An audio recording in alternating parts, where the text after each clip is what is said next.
আমি আপনাদেরকে দেখাবো যে একটা সিঙ্গেল লাইন ডায়াগ্রাম থেকে কিভাবে একটা ইম্পিডেন্স ডায়াগ্রাম অঙ্কন করা যায় এবং এটা ভ্যালু সহ। আগে যেগুলো দেখছেন শুধুমাত্র আপনি সার্কিট ড্র, আপনি যে জাস্ট নেটওয়ার্কটা ড্র করছিলেন, কিন্তু এখন ড্র করার সাথে সাথে আপনার ভ্যালুগুলো আপনার কিভাবে পুট করতে হয় সেটা আমি দেখাবো।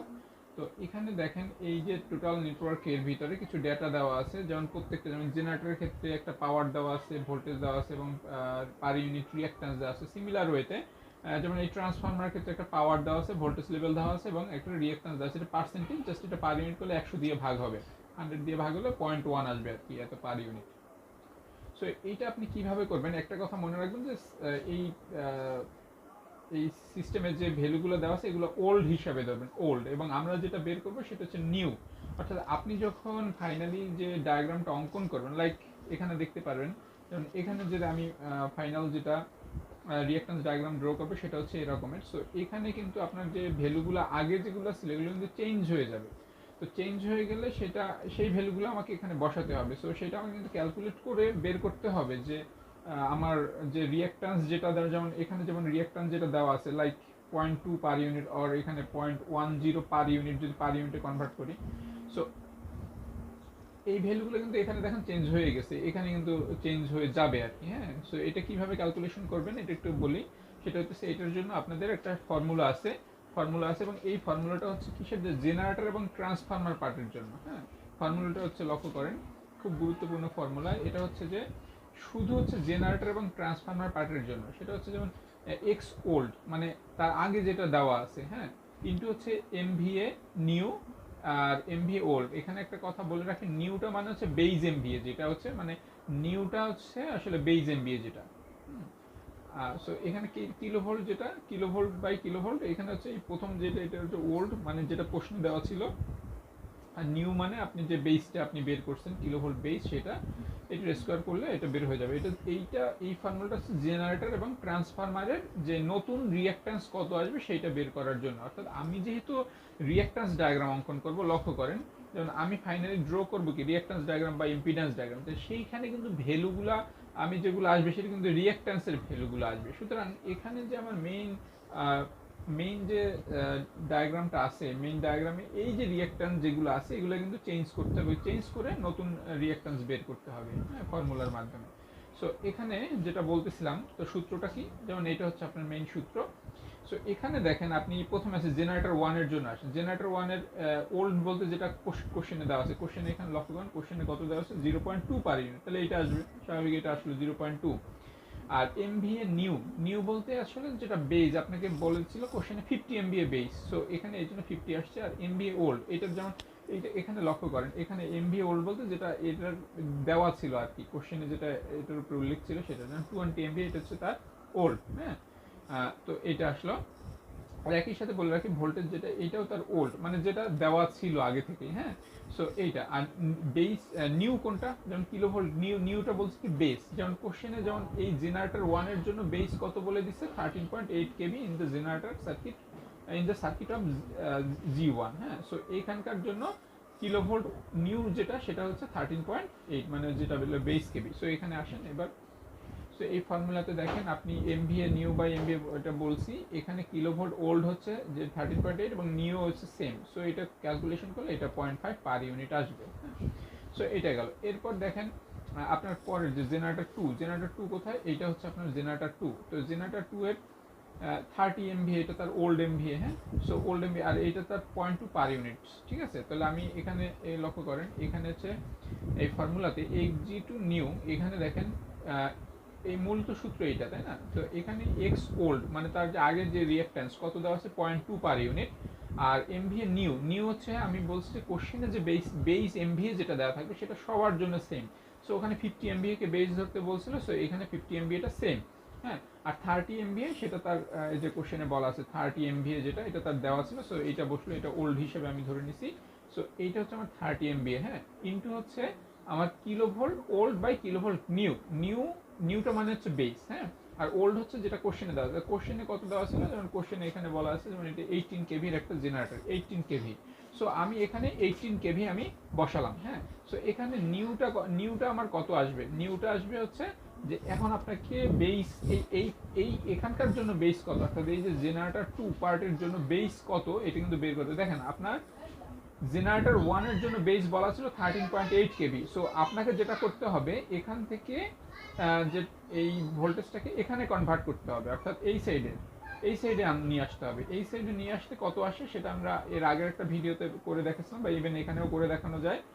এই পাশে কি আছে দেখেন, এই পাশে একটা ট্রান্সমিশন লাইন আছে, তাই না? তাই আমি যখন ট্রান্সমিশন লাইন 1 এর জন্য বেস কেভি কত সেটা যদি হিসাব করতাম তাহলে কি রকমের হতো। তাহলে আমি এই যে লক্ষ্য করেন, এটা হচ্ছে যেহেতু এই পাশেরটা চাচ্ছি, সো এখানে 220 ডিভাইড বাই 13.8 ইন্টু 13.8, লাইক এটা 220 বাই 13.8, এটার সাথে 13.8 ইন্টু করলাম, তাহলে 220 কেভি। এটা কি কোন লাইনের জন্য? এই যে এই লাইনের জন্য আসলো বেস কেভি, কিলো ভোল্ট। হ্যাঁ, সো এইটার সাথে যেহেতু এখানে এর মধ্যে কোনো ট্রান্সফরমার নাই, সুতরাং এখানে এই লাইন 1 এর জন্য যে বেস কেভি এইটি সেম লাইন 2 এর জন্য। সো আমার আসলে দরকার এখানকার বেস কেভিটা কত, তার মানে আবার আমাকে এখানে ট্রান্সফরমেশন রেশিও দিয়ে গুণ করতে হবে। যেহেতু আপনি এই পাশে যাচ্ছেন, সো এই পাশের ভোল্টেজ কত হচ্ছে, একটা জিনিস লক্ষ্য করুন, কোশ্চেনে কিন্তু এটা সিঙ্গেল ফেজ বলা আছে, সিঙ্গেল ফেজ 10 MV এর একটা ট্রান্সফরমার, বাট আপনাকে কিন্তু এটা 3 ফেজ হিসাবে করে নিতে হবে। সো আপনি এই পাশে আছে স্টার, এই পাশে আছে ডেল্টা। সো এখানে স্টার পাশের জন্য ভিএল, আমরা লাইন ভোল্টেজ জানি VL equal to √3 VP. So এখানে ভোল্টেজটা কত হবে, এটাকে যদি √3 দ্বারা গুণ দেন তাহলে এখানে হবে 220 কেভি। হ্যাঁ, আর এইটাকে কোনো কিছু দিয়ে গুণ দিতে হবে না, কারণ এটা ডেল্টা সাইড আছে। সো আলটিমেটলি আমি বলতেছি এটা যদি 3 ফেজ হয়, 3 ফেজ হলে এটা কি হবে, জাস্ট 220 বাই হচ্ছে 18 কেভির একটা ট্রান্সফরমার। হ্যাঁ, সো এখানে আপনি কি করতে হবে, আপনি যেহেতু এখানকার বেস জেনে গেছেন, এখানকার বেস কত, এখানকার বেস হচ্ছে এই যে বের করলাম, এখানকার বেস কত হচ্ছে 220 কেভি, রাইট? এখানকার বেস। সো এখন আপনি যদি এখানকার বেস চাচ্ছেন তাহলে কি করতে হবে, এই পাশে আপনি যেতে চাচ্ছেন, সো আপনার যেটা করতে হবে 18 বাই, লাইক এইভাবে করতে হবে, এই যে এখানে করে দেওয়া আছে, এটা হচ্ছে ট্রান্সফরমার 2 এর জন্য। হ্যাঁ, বা G2 এর জন্য, G2 সাইডের এই পাশের কেভি, এটা বেস ভোল্টেজটা কত সেটা কি, তাহলে 18 বাই, যেটা বলতেছিলাম 18 বাই 220, আপনি এই ট্রান্সফরমার T2 ট্রান্সফরমারের এই পাশের ভোল্টেজ কত 18, রাইট? আর এই পাশের ভোল্টেজ কত 3 ফেজে 220। হ্যাঁ, 220। সো 18 বাই 220 ইন্টু হচ্ছে তার সাথে 220 গুণ হলো। 220 কেন গুণ হলো, কারণ হচ্ছে এই এখানকার যে বেস যে ভোল্টেজটা ছিল 220, সেটা গুণ দিলাম, করলে এখানে 18 কেভি। তাহলে আমরা বলতে পারতেছি যে G2 সাইডের ভোল্টেজ হচ্ছে 18 কেভি, রাইট? সো আপনি এখানে 18 কেভিটা বসিয়ে দিলাম, অর্থাৎ নিউ যেটা বেস কেভি নিউ হচ্ছে 18। এই যে হচ্ছে আপনার জেনারেটরের জন্য 18। সিমিলার হইতে আপনি হচ্ছে জেনারেটর 3 যেটা আছে এখানে, জেনারেটর 3 এইটা যদি আপনি বের করতে চান, তার জন্য আপনার এই অংশে এখানকার জন্য আপনার ইয়া লাগবে, বেস কেভিটা বের করতে হবে। সো এইখানকার জন্য বেস কেভিটা কত আপনি জানেন, এই পাশের এখানকার বেস কেভি 220, জাস্ট এখানে ট্রান্সফরমেশন 222 ডিভাইড বাই 220 ইন্টু হচ্ছে ওইটা গুণ দিলে এখানকার বেস কেভিটা চলে আসবে, সেটা হচ্ছে নিউ। এইভাবে আপনি করবেন, করলে হচ্ছে আপনি এখানে পেয়ে যাবেন জেনারেটরগুলোর জন্য আপনি পার ইউনিটে কনভার্ট করে ফেলতে পারবেন। হ্যাঁ, এরপর আসেন ট্রান্সফরমার পার্টের জন্য। ট্রান্সফরমার পার্টের কোনো সমস্যা নেই, এটা খুব ইজি। সেটা হচ্ছে লক্ষ্য করেন, জাস্ট ট্রান্সফরমার 1, প্রথম যে ট্রান্সফরমারটা আছে এখানে, প্রথম যে ট্রান্সফরমার, এইটা হচ্ছে 25 MVA, এটা ওল্ড যেটা দেওয়া আছে, আর নিউ হচ্ছে সবার জন্য সেম 50 MVA। এটা হচ্ছে 0.1 পার ইউনিট, এটা হচ্ছে তার ওল্ড ভ্যালু, নিউ ভ্যালুটা আমরা বের করব। আর এখানে এইটার যে বেস কেভি, এটা বেস কেভিটা কত হবে সেটা হচ্ছে, লক্ষ্য করেন, এটা হচ্ছে যে কোনো একটা সাইড আপনি ধরলে হবে, হয় এই সাইড বা এই সাইড। যেমন এই পাশের আপনার বেস কেভিটা কত 220 কেভি। সো আপনি 220 কেভি ধরে করলেই হবে। এখানে আপনার এই পাশের কেভিটা কত 13.8 কেভি। সো আপনি এখানে 13.8 কেভি ধরলেও হবে, যে কোনো একটা সাইড আপনি ধরে করতে পারেন। এক্ষেত্রে আপনার খেয়াল রাখতে হবে, যদি আপনি এই পাশের বেস কেভি ধরে করেন তাহলে কিন্তু অবশ্যই আপনার 220 কেভিকে আপনার ওল্ড ধরতে হবে। আপনি যদি এই পাশের বেস কেভি কাউন্ট করেন, তাহলে কিন্তু এই 13.8 কেভিকে আপনার ওল্ড হিসেবে কাউন্ট করতে হবে, তাহলে দেখবেন আর কোনো সমস্যা নাই। সো এইভাবে আপনি অঙ্কটা করবেন।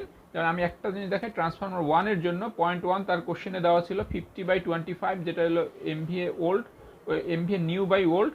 আর 220/220, এখানে 220 কোনটা, আপনার এখানে যে ট্রান্সফরমারের এই সেকেন্ডারি সাইডের বেস কেভি হচ্ছে 220। এটা তো 220 আগে থেকেই দেওয়া ছিল, এটা ওল্ড। হ্যাঁ, আর নিউ কোনটা, নিউ হচ্ছে আমি যেটা যেমন এই 13.8 কে কনভার্ট করে যখন এই পাশে নিয়ে আসছি তখন যেটা নিউ আসছে, যেমন সেটা দেখা গেছে সেটাও কিন্তু 220 আসছে, কারণ কীরকম 220/13.8 ইন্টু 13.8 ছিল, তাহলে এই পাশে আলটিমেটলি যে 220 হচ্ছে আমার বেস কেভি আসে, এই জন্য এইটার জন্য যে কিলোভোল্ট নিউ এবং ওল্ডের ভ্যালুটা সেম। সো এইভাবে করছি, করার ফলে এটা আসছে। এইভাবে আপনার ট্রান্সফর্মার যে 2 নাম্বার যে ট্রান্সফর্মার এবং 3 নাম্বার ট্রান্সফর্মার জন্য একইভাবে করলে এই ভ্যালুটা আসবে। হ্যাঁ, এইটা হচ্ছে আপনার জেনারেটর আর ট্রান্সফর্মারের ক্ষেত্রে গেল। তো এরপর ফাইনালি হচ্ছে আপনার গিয়ে ট্রান্সমিশন লাইন। লক্ষ্য করেন ট্রান্সমিশন লাইন যেটা আছে, এই যে অর্থাৎ ওহমিক যে ভ্যালুটা আছে এটাকে আপনার যে কনভার্ট করতে হবে কি পার ইউনিটে। তো এইটার জন্য আপনার একটা সূত্র শিখতে হবে, অর্থাৎ আপনার সূত্র দুইটা, একটা হচ্ছে জেনারেটর আর ট্রান্সফর্মারের জন্য একটা, আর হচ্ছে ট্রান্সমিশন লাইনের জন্য একটা। সো এইটা সূত্রটা হচ্ছে এরকমের যে এটা per unit reactance equal to হচ্ছে আপনার যে ওহমের যে ভ্যালুটা দেওয়া থাকবে সেইটা ইনটু হচ্ছে MVA base divide by kilovolt, মানে অর্থাৎ উপরে হচ্ছে পাওয়ার, নিচে হচ্ছে ভোল্টেজ, মানে এবং দুটোই কিন্তু বেস, হ্যাঁ base, MVA base divide by kilovolt বেসের স্কোয়ার। সো এইটা যদি আপনি করেন তাহলে এটা কি রকমের আসবে আমরা একটু এখান থেকে দেখি যে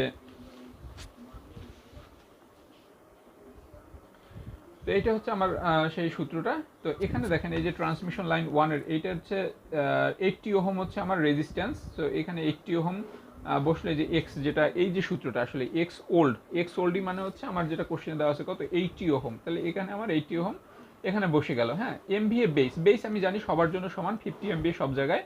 আর কিলোভোল্ট বেস আমি বলছিলাম কিলোভোল্ট বেস, দেখেন এই ট্রান্সফর্মার এই অংশের জন্য কিলো, যে ট্রান্সমিশন লাইন 1-এর জন্য কত বের করছিলেন, কিভাবে বের করছিলেন, যে এটা ট্রান্সফরমারের এই সেকেন্ডারি সাইডের সাথে কানেক্টেড আছে ট্রান্সমিশন লাইনটা, ঠিক আছে। সো এই ট্রান্সফরমারের সেকেন্ডারি সাইডের জন্য বেস যে ভোল্টেজ সেটি হচ্ছে আপনার ট্রান্সমিশন লাইন 1-এর ভোল্টেজ, রাইট। সো এটা বের করছেন 220 বাই 13.8 ইন্টু 13.8, এটা গুণ করছেন, সো আলটিমেটলি 220 আসছিল। সো এখানে আপনি 220 আসছে, কিলোভোল্ট বেস 220 স্কয়ার করলে এটা আসবে। সিমিলার হয়তো আপনি লাইন 2 এর জন্য, অর্থাৎ এই লাইনের জন্য বের করবেন একইভাবে, যেহেতু এটার বেস ভোল্টেজ সমান হবে কারণ এখানে কোনো ট্রান্সফরমার নেই আর কি, এটা করলে এটা আসবে। তো এটা করলে এখন ফাইনালি আপনি কিভাবে রিঅ্যাক্ট্যান্স ডায়াগ্রাম ইজিলি আঁকতে হয় সেটা আপনারা জানেন। এখানে জাস্ট ভ্যালুগুলো আপনার বসাই দিলেই হবে। আমি একটু দেখাই দিই, যেমন ট্রান্সফর্মার যে জেনারেটর 1-এর যে রিঅ্যাক্ট্যান্স কত ছিল 0.5 পার ইউনিট আসছিল, G2-র জন্য কত 0.33, দেখুন লক্ষ্য করেন এটা আসছে 0.5 এবং জেনারেটর G2-র জন্য 0.33 ওহম। এবং ইভেন এইভাবে আপনারা যদি ভ্যালুগুলো দেখেন, লাইক ট্রান্সফর্মার 1-এর জন্য 0.2, ট্রান্সফর্মার 2-র জন্য 0.166, দেখেন ট্রান্সফর্মার 1-এর জন্য 0.2 এবং ট্রান্সফর্মার 2-এর জন্য 0.166, এইভাবে আসবে আর কি। তো এইভাবে আর কি ম্যাথটা করতে হবে। এই তো আমি পার ইউনিট নামে একটা ফাইল দিয়েছি, আপলোড করেছি, আপনারা ওই ফাইলের ভিতরে যে ম্যাথগুলো আছে এই নিয়মে সবগুলো করার চেষ্টা করেন। এটা হচ্ছে খুবই ইম্পর্টেন্ট একটা ম্যাথ এবং এই ধরনের ম্যাথ হচ্ছে বিভিন্ন জবের পরীক্ষায় এসে থাকে, সুতরাং এটা একটু আপনাদেরকে খুব সিনসিয়ার থাকতে হবে এই ম্যাথগুলোর ব্যাপারে আর কি। তো ঠিক আছে, যদি কারো কোনো কোশ্চেন থাকে আমাকে একটু কমেন্ট সেকশনে জানাবেন আর কি। ধন্যবাদ সকলকে।